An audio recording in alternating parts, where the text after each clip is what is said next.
Good afternoon, everyone, and good morning to our friends on the West Coast. Welcome to today's webinar on talent analytics. Why is HR lagging behind?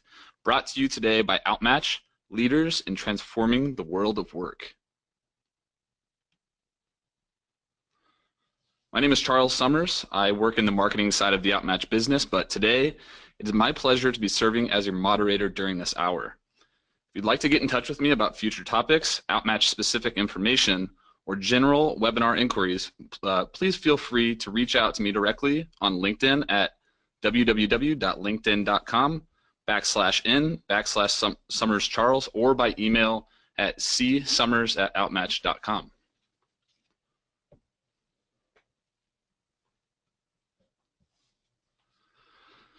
Let's go ahead and go through some housekeeping. At this time, please take a moment to join OutMatch on Twitter at OutMatchHCM and tweet questions, thoughts, or quotes as you're listening by using the hashtag OutMatchInsights. The feature presentation will take approximately 45 minutes, and following that, we'll have some time set aside for a Q&A session with our presenter. If you'd like a copy of today's slides and the recording, they will be posted on our webinar page tomorrow at www.outmatch.com/webinars, or the slides have also been attached to this presentation as well. If you look at your GoToWebinar status window, you will see a questions queue, so you can interact with us during the presentation by asking questions, making comments, or sharing best practices at any point during the webcast. We will answer all questions at the end of the webcast during the Q&A session. Again, you can also tweet your questions or comments to @OutMatchHCM with the hashtag OutMatchInsights.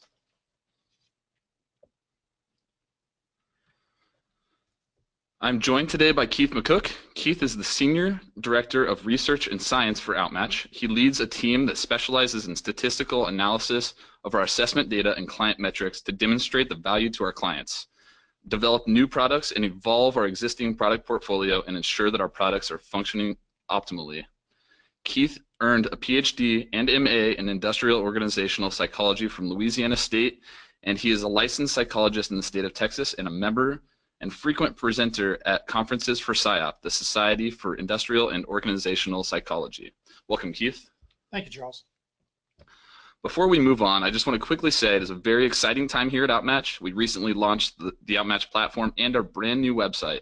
So when you have a chance, head over to the website and check out all the new resources, sign up for a future webinar, and get the full scoop on the OutMatch platform at outmatch.com. Without further ado, I'd like to just pass it off here to Keith to start presenting. Hi, everyone. First, I want to say thank you all for taking time out of your day to listen in on this session. It's great to have such a large audience out there. I'm excited to have the opportunity to talk with you today about talent analytics, and in particular, a few key areas that I think are low-hanging fruit for organizations to get started on their analytics journey. So we'll talk briefly about some of the current challenges we face and talk about what the future state of HR might look like once we surpass those. Then we'll spend the bulk of today's session on some key metrics in talent acquisition, how you can measure them, how you can implement tools to improve them, and how you can link analytics to these tools to really demonstrate value. So with that, let's get started. We did a survey earlier this year and asked a broad group of around 200 HR professionals for their input on where they are with their analytics journey. And most everyone said that they see a need for access to analytics and HR-related data. However, only around 60% were investing in new technology to help with selection and recruitment. And only a third of those we surveyed felt like they currently have access to the data and insight they need during the hiring process. And industry researcher Josh Burson was quoted earlier this year saying that his read of the HR marketplace is that HR in general is still in the data gathering phase. So we're adopting technology, we're putting the pieces together, but really not fully engaged yet in analytics. And I think there's a few key challenges that HR faces that have slowed progress with regard to talent analytics. I don't think that there are other areas of the business that are immune to these challenges per se, but I think that they probably have a jump on HR in terms of processes and systems and maybe in terms of resource to help with these challenges. So for one, information silos are a big challenge for HR. There are a lot of different data sources that are unique to HR that need to be siloed just by their nature. So for privacy reasons, a lot of information has to be guarded, like performance evaluation data and social security numbers and all kinds of other sensitive information. And a lot of times there are different stewards of that data, which means that each type of information is restricted within its own vault or within its own silo. And so this becomes a real challenge when the time comes for system integration. Second, HR folks haven't traditionally been data geeks, so it's not a core competency, at least yet. These skill gaps from a data management and manipulation standpoint, and sometimes even the technical skills that are required to understand and connect systems, can really be limiting factors. And then in terms of lack of access, related to number one, access is an issue. For those reasons mentioned above, not only is the data siloed, but a lot of times they're locked up tight, and you have to track down the gatekeeper, the one person who has the key or the access to that information, before you can start that integration process. So that really becomes a challenge as well. And lastly, while a lot of different HR organizations have come a long way in this area, there is still at times a perception that HR is disconnected from the broader business results. Because HR has been considered a soft numbers field at times, I think the direct connection to business results may not be there as consistently as it needs to be, at least in terms of perception. So given these historical challenges that we just talked about, it's important for HR to really have a sense of urgency in tackling these, I think.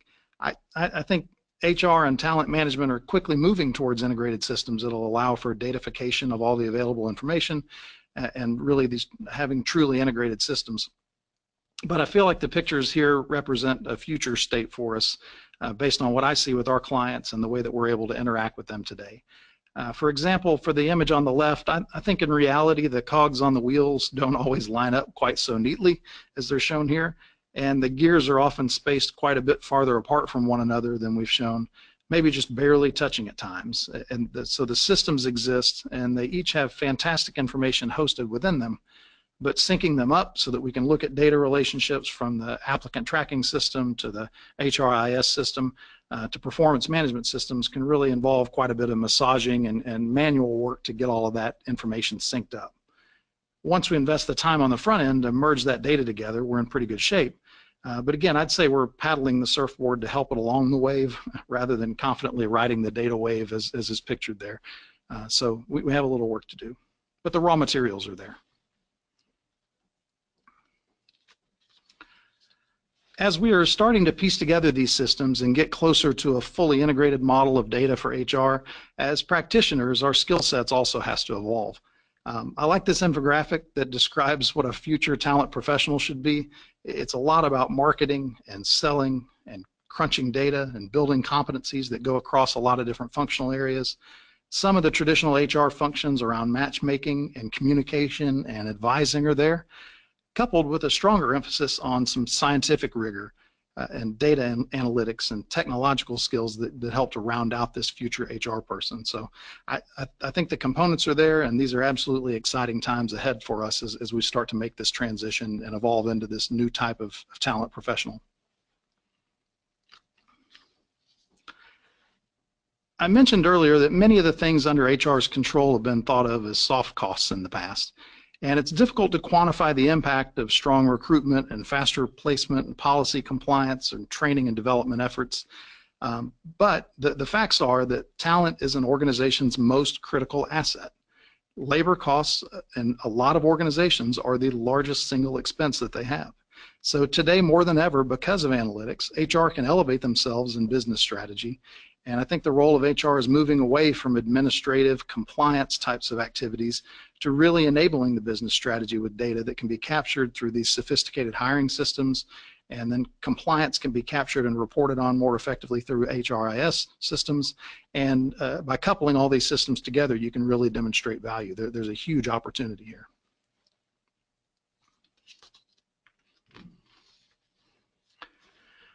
So we've talked about the importance of HR becoming a truly data-based function in the company. And I think there's three key metrics that HR can measure and report value on from a talent acquisition standpoint that are pretty, like I said earlier, low-hanging fruit.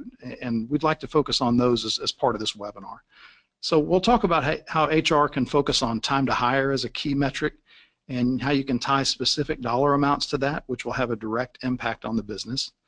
Secondly, we'll look at how HR can analyze turnover and demonstrate reductions in turnover by implementing effective hiring tools. And then lastly, we'll talk about how HR can measure quality of hire.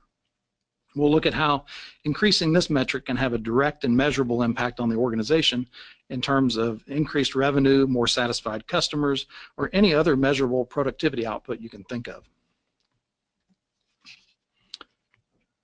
So before we jump into that and talk a little bit about time to hire, I'd like to do a quick poll. So I'm going to get Charles's help to launch this, and you'll see a question come up on the screen.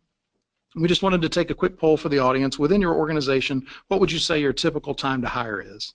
So how long from the time a position becomes vacant does it take for you to source, recruit, select, and formally hire a replacement for that position? So you'll take a minute to respond. We'll wait just a minute or so for those responses to trickle in, and then we'll show the results here in just a minute.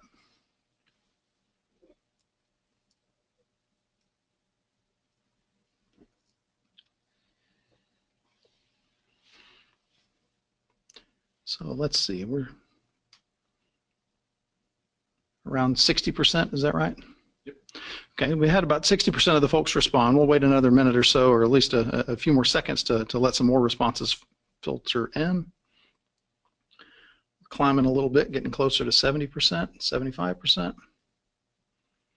If you haven't had a chance to respond yet, if you'll expand open that go-to window, you should see the poll there. It may actually show up as a pop-up on your screen. And then we'll be able to close it out. Yeah, so it shows up as a pop-up. Take just a second, respond to that, and then we'll close it out. Give about 5 more seconds, and then we'll go ahead and close. Okay, so we're going to close the poll out and see if we can display the results. So we definitely have a distribution of responses here, but you can see that very few folks wind up in that 1 to 15 day category. Most people, for most of you, it takes 15 to 30 days, 30 to 45, 45 to 60, or 60 plus. With actually the majority of you saying that it takes more than 60 days to fill an opening once it's opened up. So maybe we should have stretched out the top end to get a little more specific there and see if it's 60 to 75, 75 to 90. I'm curious about how far out that tail goes on the top end. But that's a pretty significant amount of time, especially when you start to look at some of the metrics that drive that cost and some of the direct costs and indirect costs associated with that. So that's good, useful information. Yeah, and if you'd like to jump into the chat real quick, if you are over 60 days, if you could jump into the chat and put exactly how long your time to hire is, that would be helpful information. We can talk to that a little bit. Very good, thank you. Okay, so if we can hide that poll, we'll jump back into the PowerPoint presentation. So as we just discussed, time to hire is that number of days from the time a requisition is opened until the offer is accepted by the candidate. Why is this an important metric? Well, as I'm sure some of you know, if your time to hire is too long, you start to lose some of those great candidates.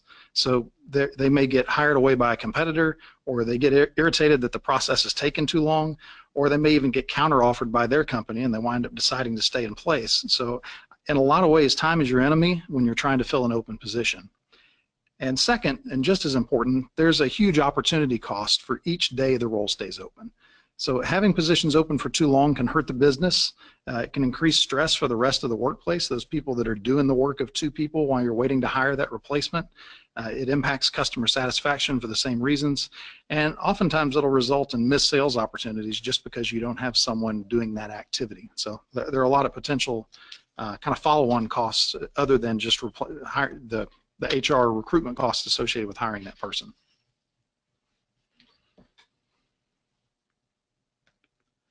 And so one person chatted in, thank you all for the feedback, first of all, but they mentioned that especially for executive level positions, that a lot of those may take over 90 days. And I think that's certainly the nature of the job. As you rise up in the organization, there's fewer of those candidates out there, or fewer qualified candidates, and the qualifications for each role become a little more unique and a little more specific. But by the same nature, I think the impact of not having that person in place probably just becomes exponentially larger than it is for a frontline salesperson or somebody who's working in the distribution center. You know, if you have a high-level key executive role, yes, it takes longer because it's harder to find the right fit, but there's also kind of a magnified consequence of all of the roll-on, follow-on costs associated with that. So that's good feedback.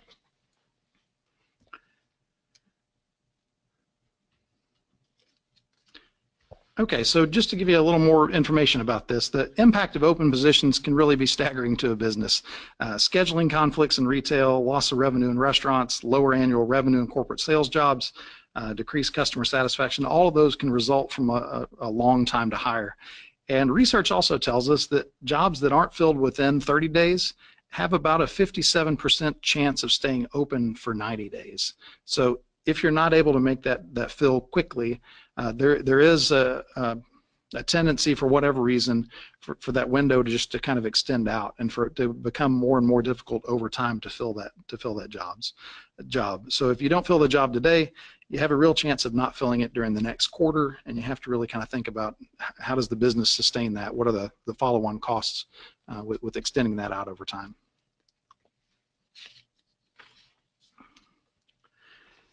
Sometimes time to hire is long because of factors outside our control, and there's not a lot about that we can do about some of those. So in rural areas, we know that it's tougher and may take some additional sourcing in order to fill hires that are in difficult to reach places. The nature of work today is that unemployment rates are at close to if not historic lows, and that makes it difficult just to find candidates that want to work in a different role. But there are other things that are manageable, and I think this is where careful measurement and analysis and corrective action can help. So controllable factors include things like excessively long or awkward application forms, too many hurdles or too many interviews, or the same content being repeated over and over within the interview where it starts to feel like a repetition and makes the process feel longer than it should. Also, maybe things around compensation and benefits compared to other companies. If you're not at sort of an equal level, then that can cause the time to fill to extend out just from a competitive standpoint. So there are a lot of things like that. And I think by collecting data on each of those factors as much as possible in terms of why people accept the offer or why they don't accept the offers, and really working to drive improvement around those wherever possible, you can start to affect change and really measure progress around some of these those key metrics.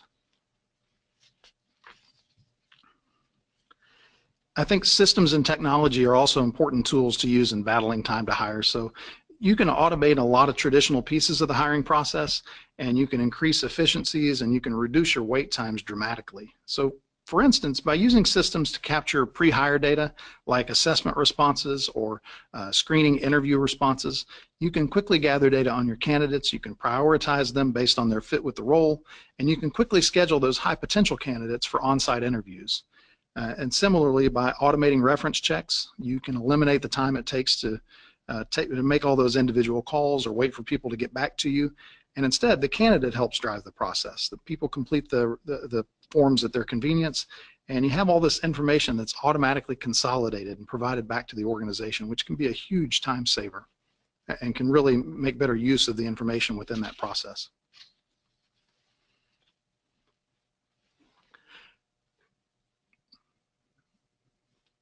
And with systems in place and access to data, you can really start to demonstrate impact as an HR professional.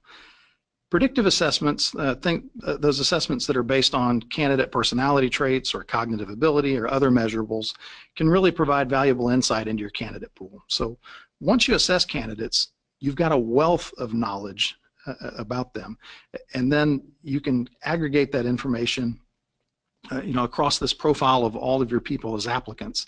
And then once you have all of that information together, from there, you can actively manage that applicant pool. So you know a ton of information about them, what they look like, which ones are stronger in quality, which ones are maybe a little poorer quality. And you can ensure over time that you have enough high quality candidates to meet your hiring demands. Having that full funnel can reduce the time to hire because you have a ready stable of candidates to choose from. And then if you need more quality applicants, you can also take a look at your existing database to identify the best sources of future candidates. So you can look, does one job board tend to bring in dramatically higher candidates than another one? And if so, you can allocate more advertising dollars that way to try to pull in more of those higher caliber candidates so that you have that stocked, that funnel already filled up and ready to go when you need to fill a role in the future.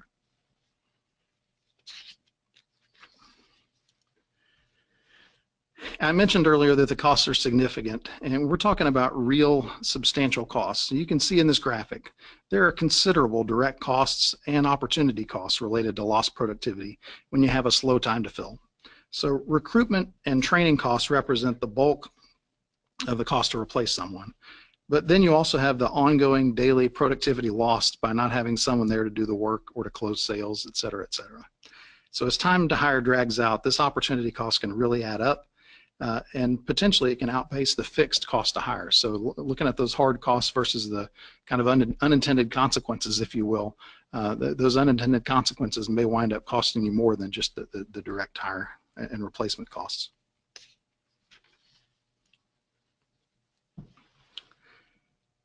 So with that, I want to shift over and talk a little bit about our second key metric, which is new hire turnover. Employee turnover is just defined as the rate at which employees leave an organization to be replaced by new workers. What is that cycle of people leaving the organization and having to be replaced? So when people hear the word turnover, their reactions are typically not positive.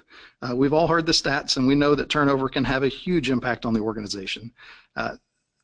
As you've started to see, there are all of these new hire costs around training and hiring, costs associated with lost productivity, and those all roll over into turnover as well. And just the impact that it can have on the overall morale or the engagement of the team is a huge factor also. One stat from 2015, a study that was done by the Society of Human Resources Management, they said employers will need to spend the equivalent of 6 to 9 months of an employee's salary in order to find and train their replacement. So doing the math, that means that if you have an employee salaried at $60,000 a year, it's going to cost the company anywhere from $30,000 to $45,000 to hire and train that replacement. That's incredible. Another study conducted by the Center for American Progress noted that the cost of losing an employee can cost anywhere from 16% of their salary for hourly employees up to something more like 213% of their salary for some highly trained positions or executive level positions. So as oftentimes as you rise up in the organization, those costs increase even more dramatically. So I'm sure this isn't surprising information or news to anyone on the call today. We know how important retention is, but still, I think a lot of companies don't know what to do when it comes to reducing turnover or how to measure and quantify this, again, tying it back to that business result. So we'll talk a little bit about that next.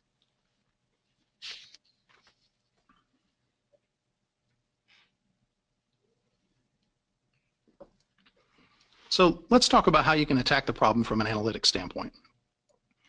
First, you can measure turnover. When it happens, who tends to leave, and whether any reasons really stand out as leading to substantially more turnover. You can look at factors like how far did each person travel every day to come to work? How long has it been since their last pay raise before they left?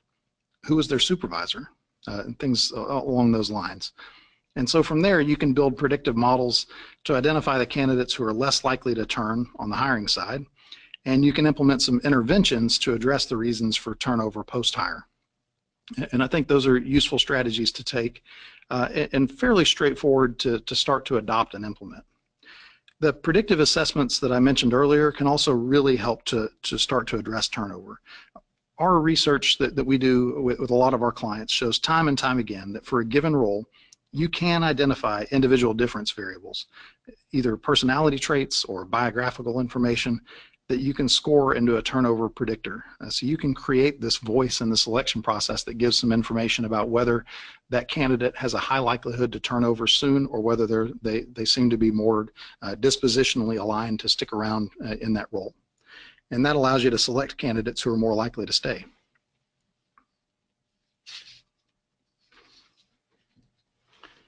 So before we move on to the third metric, I thought it would make sense to run through a quick example of how you can easily and credibly quantify business impact related to turnover. So this is pretty straightforward, we tried to make it a very reasonable example with reasonable cost estimates in terms of business impact. So let's assume you have 1,500 people working in a particular role with modest turnover. And this would be typical of a lot of our clients that are in distributed businesses running retail organizations or hospitality companies or even large hospitals or production facilities where they have a lot of frontline positions. wouldn't be uncommon to have that number of workers. And you may know that from past assessment usage, you know that candidates who pass a pre-employment assessment have something like a 15% likelihood of turning over within the year. And that's probably optimistic. They typically are much higher than that. But you might also know that compared to a control group, that candidates have a 20% likelihood of turning over if they didn't complete an assessment. And we see that a lot of times. Just for example, if you have non-compliant hiring managers that don't put everyone through the same consistent hiring process, it's not uncommon for us at all to find that candidates that weren't routed through the proper procedure wind up having higher turnover than those that took the assessment. And that's a pretty modest difference that we would see, a 5% gap between those that are assessed and not. But if you take that modest 5% difference and the number of employees that terminate, that adds up really quickly. So across your 1,500 employees, that's 75 hires over the course of a year. If it costs $3,500 to replace each one of those bad hires that don't stay, and again, that's a very conservative number, you're talking about $250,000 in avoided spend just by increasing consistency in your hiring process. Those are real dollars and a very straightforward metric that you can compute. That should get the attention of the business stakeholders.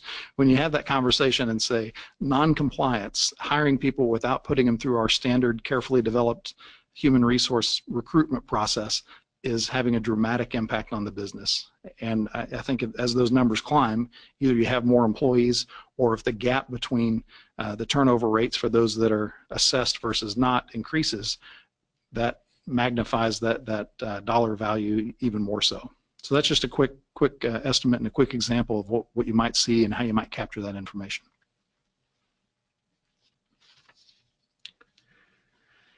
So with that, I want to move on to our third metric, improving quality of hire. So we'll talk a little bit about this.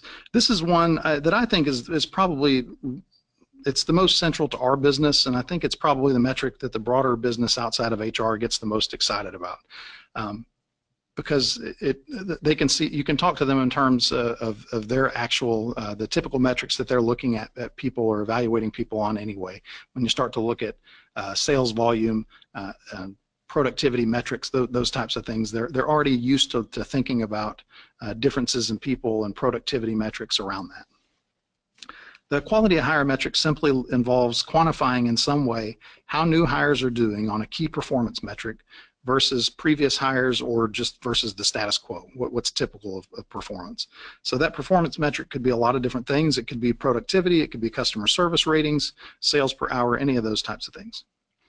And we often calculate it as a percentage improvement, and that's kind of how I've represented the calculation here. By dividing the new hire productivity by the average, you get a percentage, and then you subtract 100 from that, and that tells you how much better that new hire group is, what was their percentage improvement over the status quo. If you wind up with a number below 100 and you're doing that math, well, then that's a different discussion. The new hires are performing below the status quo. That's not what we want, and not typically what we see. So in our experience, one of the most effective ways that we've found to really drive improved quality of hire is to implement pre-employment assessments. That's not surprising, that's our business. We typically engage with our clients to take a look at their current workforce. We'll study the job, we'll talk with subject matter experts or SMEs about what they really see as the performance differentiators. What does good look like in the job? And then from there, we'll measure current employees on a range of personal characteristics. Personality traits, cognitive abilities, what motivates them, and then we look at those traits to really find what differentiates performance. And when we do these studies, it's important to include a really broad range of performers, and there are different assessment providers that have different schools of thought, and in my experience over the last 20 years, it's absolutely critical to include top performers, average performers, and poor performers in your study, and I'll show you why in just a second. If Charles, if you'll advance the slide, I think it'll start to build. Imagine a scenario like this, where we're measuring a couple of different personality skills, cautious thinking and sociability. And we look at scores on cautious thinking, and you see that these green dots each represent top performers. And we look at cautious thinking and say, oh wow, all of those people tend to congregate together. High cautious thinking must be a good thing for predicting performance in this job. And if we only collected data on top performers, we could stop there and we'd move forward with a hiring model that says hire people that score in that range. But if we went a step further in our research and we collected data on some average and poor performers, what we might see is that really they kind of look the same as our top performers on this particular scale, and it doesn't differentiate performance at all. The goods and the bads are all kind of mingled together. It's just that for whatever reason for this particular job, people tend to be a little higher, more serious and careful and cautious in terms of their approach to thinking. And you take a second example, a different scale, sociability, and you look at how the top performers tend to score on that. And what's interesting is the top performers all do tend to cluster together, but not quite as closely as they did on cautious thinking. And so if you just looked at the top performers in isolation, you'd make the conclusion that cautious thinking was the better predicting trait. But when we layer on that poor performance data, we actually see that sociability is much better at distinguishing performance. That if we want to identify people that have a higher likelihood of being successful in the job, sociability is the trait we should really focus on, because that's the one where we can set some thresholds and really differentiate top performers from poor performers. And the beauty of doing these types of personality assessments is that you get this rich data on top performers, average performers, and poor performers, and over a series of somewhere between 5 and 15 or so personality traits, time and time again, you can identify those traits that really differentiate success. And when you do that repeatedly and you set those thresholds to distinguish the goods, the look-fors, from those that are likely to be a poor performer, it really roll all of that information up into an overall match score. That becomes a very powerful predictor of job performance. Time and time again, or scale and scale over and over again, you're seeing that this person looks like a top performer. And once you aggregate all of that data together, you have a powerful predictor in somebody who's much more likely to be successful in the role.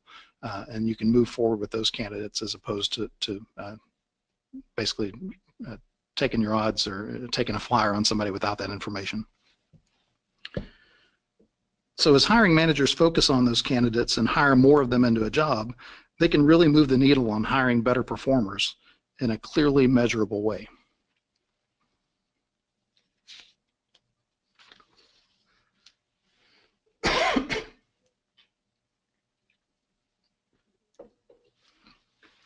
So having this pre-hire assessment information can also allow you to do analytics similar to what we talked about with turnover.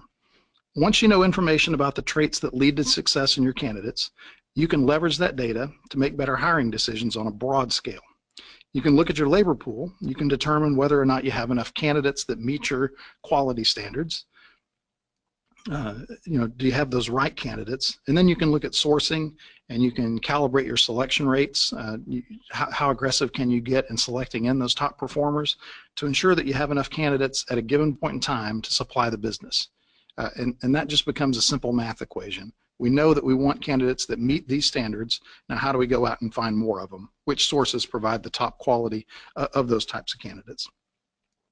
And with that information in hand, you can do a more effective job of screening the candidates because you know more about them.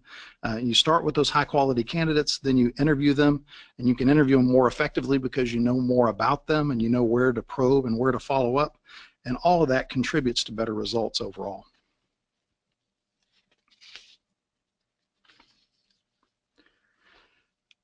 Once your applicant quantity is at a healthy volume, screening to improve the quality of hire really helps you to focus on the best without increasing your cost to hire or your time to fill. So assessments provide that insight to improve your odds of hiring the best. And then you can take a look at how quickly are they up to speed and performing.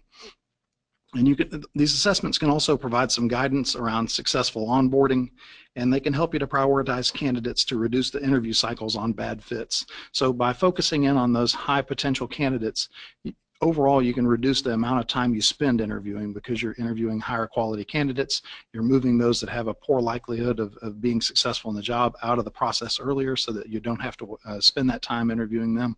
And all of that contributes to a positive benefit for the organization.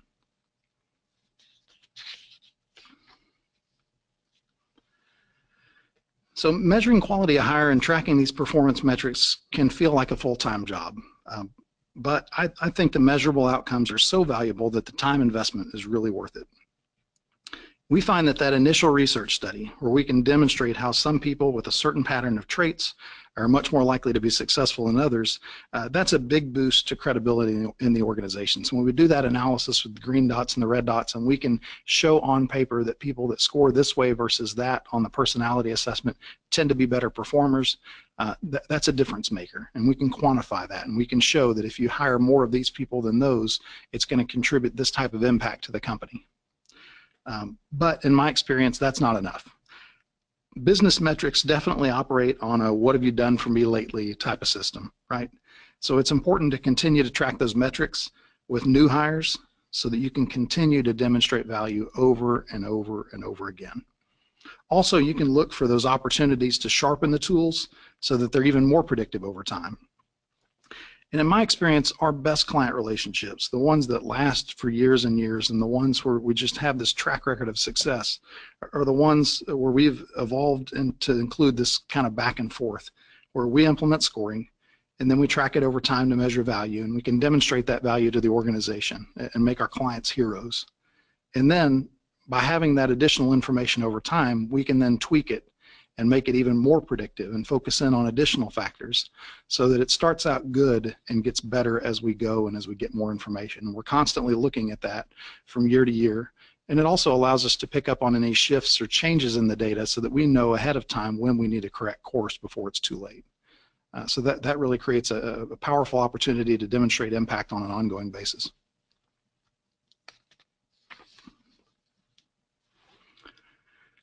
So the takeaway here is just getting started with measurement is really the first step. I think it's always a good idea to talk with the business, go out and understand what success looks like, and determine what objective data is available. A lot of times that, what's going to determine your success or what's going to determine what you can measure starts with the organization. What are the actual data points there? We run into a lot of clients that want to predict job performance, but they don't really have a good in-house metric of what good job performance looks like. They're not able to track it, especially down at the very lowest levels of the organization. Sometimes that's a challenge. And so in those cases, it may be easier to start with turnover, where they typically have, they at least have some metrics on who was hired and who was not and what were the reasons that they were let go, or you can look at that.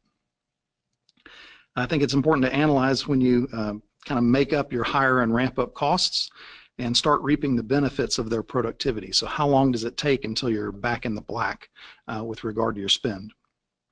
So sometimes you might see something like, after 120 days, you expect people to be a fully productive team member. And after 240 days in the role, they've made up the cost of whatever whatever you invested on the front end to hire them and train them. Having a sense of what those metrics are can really help you to evaluate the impact on the business. And lastly, what's the opportunity or the benefit of upgrading your talent? Are new hires that score better on the assessment actually outperforming others, and can you demonstrate that in a consistent way?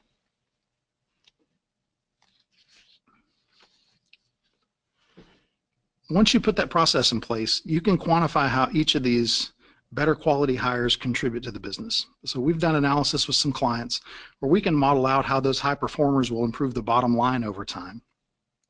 So if you can demonstrate direct value to the business by consistently elevating the level of talent, every time someone turns over, you can replace them with a higher caliber candidate who will they'll then produce better outcomes than the status quo did. That's a powerful contributor to the business, and that's something where you can show that in hard metrics down to the dollar value that you're contributing. We've given some examples there on the slide I won't go into, but just something to think about there. So obviously we've just scratched the surface on this. Our goal was to highlight a few low-hanging fruit opportunities where you can get started with metrics and really demonstrate an impact in your organization. I think by focusing on time to hire and reduction in turnover and quality of hire, we know you can make a difference. Each situation is different, and the details are really going to depend on your situation. So we gave you these examples from our work, but we'd welcome an opportunity to dig into specifics further and talk about your situation if you're interested. So we're happy to do that. And with that, I'd like to say thanks again for joining us today. I want to open up the floor to questions at this time, so I'm going to check with Charles to see if we've had some questions or comments come in that we can share with you. And we'll spend the next 10 or 15 minutes as we have time to take questions. Yeah, absolutely. So we do have a few questions so far that came in. The first one here is from Jenny Lee, and she is asking, how do you get managers to have quality assessments of, quote, top performers? Sometimes I feel like the level of quality changes from manager to manager, and it makes predictive analytics difficult, like you were showing. Yeah, so that's a good question. I think a number of things come up with that. One is that a lot of times when we do those upfront research studies, we don't rely on the performance data that's housed within the HRIS system. In my experience, when you have performance ratings that were used for other purposes, like annual bonuses or even just the kind of base pay increases at the end of the year, there's too much baggage tied up with those for them to be useful. I may think that one of my employees is not a great contributor, but I also know that they have a family that they have to feed, and so I'm a little more hesitant to really give them a negative rating because I know it's going to impact their wallet, and I don't want that to happen because they're a nice guy. And that's something that we see all the time. So what we do to combat that is a lot of times we'll do special performance ratings. We'll hold a special session where we can try to get managers together or do a webinar where we have all the managers dial in, and we take them through a short presentation that says we're collecting these ratings and we're the only people that are ever going to see them. We're just doing this for research purposes. We really need you to tell us who are your top performers and who are your bottom performers. And it's only going to be used so that we can calibrate this assessment to hire better people, and it won't impact anybody's life other than that. And that tends to get a much higher quality of rating. We get a lot more variability in the responses on a 5-point scale. Poor performer up to superstar performer will actually get people to admit that they have some poor performers if that's the setup. And we can also take that time to educate them on on good rating characteristics. So don't just think about the last thing that this person did for you, but look back over time. Think about the last year or two that you work with them. Don't let any one single aspect of their performance impact it, but think about all things considered, is this person a good performer or not? And by going through that education process and really communicating the way that we're going to use the data and collecting those special ratings, we typically get to a much higher result. So in terms of ratings, I think that's one way to get there. And then the other way is I think if you have good objective metrics, the numbers don't lie. If you can look at sales productivity, performance over goal, number of calls made, number of items produced, those types of metrics, and control for some basic things, compare it to any regional variables or other factors that might impact it, that tends to be a pretty good way to identify top performance as well. Thank you, Keith. Okay, so we have another question here from Brad. And that is, where do you see the biggest skills gap when looking at the data? That's a good question. I would say maybe not a skills gap, but where we tend to spend a lot of our time is just in data wrangling, just getting the information out of the system that it's in, and in a way that we can match it up with the other relevant information. That's a slog. So when we do these analytics projects, I would estimate we spend 60 or 75% of our time just in that fundamental data wrangling process, just sifting and sorting the information, cleaning the data to make sure it's high quality, and then I think maybe the biggest skill gap comes in. We have a lot of experience in controlling for the data. A lot of times when we get the data in its raw form, it's not it hasn't been cleaned or kind of controlled for the ways that it needs to be. So a lot of our analysis gets down to what was the person's contribution in their first month in the role, their second month in the role, their third month of the role, or year 1, year 2, year 3. But a lot of that skill set around how do you really identify who's performing well or performing average, given the opportunity, given the store that they worked in, given the amount of experience that they had, those become pretty sophisticated analysis techniques that take a lot of time to get right. And I feel like that's a particular skill set that we've developed over the years that is a real value contribution to our clients when we can help them with that. Thank you. Okay, so we have 2 more questions here. This one comes from Samantha, and it is, what analytics tools have the biggest effect on decreasing time to hire and turnover? Which tools have the biggest increase? For turnover, what I've seen as a really strong contributor is just having that pre-hire assessment data. I guess I'm not amazed anymore, but I'm consistently pleased at how well we're able to tease out those differences and identify people that are going to stick around. Even if it's a 5 or a 10% difference or a reduction in turnover, that translates into massive business impact.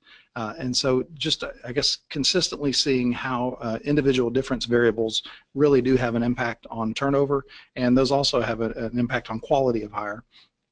In terms of time to hire, I think the feedback that we get from our clients is just getting to a point where they've automated the entire process is really transformative.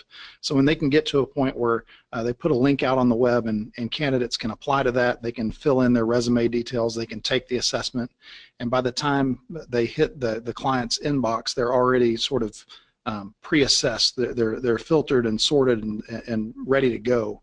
That dramatically can decrease your time to hire because you're not having to reach out to the candidate to ask for more information. You already know who your high quality candidates are, and you can grab them and go from that standpoint. And that shifts you from when you need to hire somebody new, having to start the process and say, wow, I've got to go out and recruit for that position, to a model where when you need somebody new, you've already got 50 candidates in your pool that are waiting, and you know that they're good quality because you've already kind of vetted them and put them through some kind of an assessment process. That's a dramatic contributor in terms of time to hire. Great, thank you. And so this last question, and it's one that I can handle, Keith, and then if you want to jump in and add anything else, you can. But the question comes from Michael, and it's, can I get a calculator like on slide 22 to see how much we can save on turnover? And Michael, I will reach out to you directly after this, but also if somebody wants to get in touch with us and have us do a calculation of some sort, you can come to our website and fill out the demo, the request a demo form. You can also go through the contact us page to reach out to us there. You can also reach us directly at info@outmatch.com.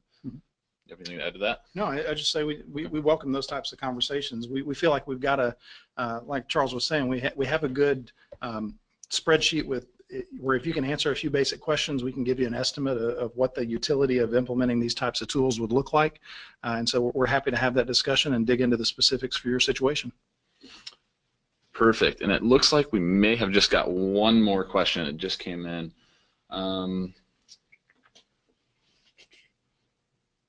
Okay. Appreciate the thought leadership that went into this. Can you reduce the metrics to top 5 or top 10 key factors that results in higher quality candidates? If risk lowers the quality of candidate, does lack of risk result in a high quality candidate? Example, if RIC based on salary or last raise contributes to risk, then what is the factor that yields the highest quality candidate? I'm not sure about the answer to that one. We've typically approached those as kind of separate voices, either pre-hire or after hire, to look at those different factors. I don't have any specific information where we've been able to look at like the salary demands as it relates to candidate quality or that type of thing, but that's an interesting area for analytics, just not something I have personal experience with. I'm sorry. Yeah, and Frank, we can get in touch with you and we can talk a little bit further through that. Sure. But yeah, that brings us to the end here. And so I just want to say thank you, Keith, for presenting today. It was a great presentation. My pleasure. Go here. So thank you all for coming today. We've got another webinar next month. We do these on a monthly basis.